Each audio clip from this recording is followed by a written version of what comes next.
салом дӯстони азиз, мо дар яке аз ёдгориҳои таърихии ҷумҳурии Таҷикистон дар Аҷинатеппа қарор дорем. Ёдгории таърихии Аҷинатеппа дар ноҳияи Вахш дар ҷамоати шаҳраки Киров воқеъ аст, ки аз маркази ноҳия то ба ин ҷо ҳамагӣ 15 километр роҳ аст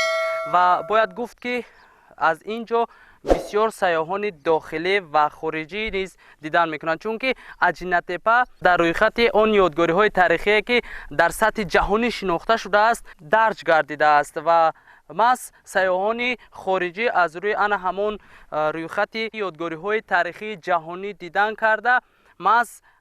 Аҷинатеппаро интихоб карда ба ин ҷо ба тамошо меоянд ва бояд гуфт, ки маҳз Аҷинатеппа ном гирифтани ин аз он шаҳодат медиҳад, ки ба гуфтаи мардуми ин ҷо гӯё ки дар ин ҷо теппаи аҷинаҳо бошад ва дар асл ин гуна набуд.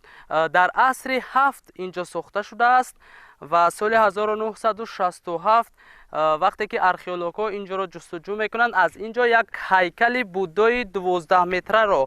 пайдо мекунанд ва айни ҳол бошад он муҷассама дар осорхонаи ҷумҳурии Таҷикистон нигоҳ дошта мешавад ва ҳар сайёҳе ки маҳз аз он осорхона дидан кунад, маҳз ана ҳамон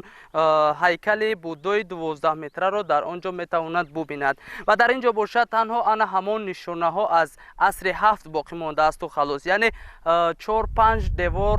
ва ана ҳамон тахтаҳое ки шумо дар ин ҷо мебинед он гунае сохта шудааст, ки ғайриоддӣ аст, зеро 8 то 10 қабат хишт чинда шудааст ва агар майли дидани ин ҷоро дошта бошед, пас биёед ба ноҳияи Вахш, ба ҷамоати шаҳраки Киров ва аз ин макони таърихие, ки дар рӯи олам шинохта шудааст, дидан намоед.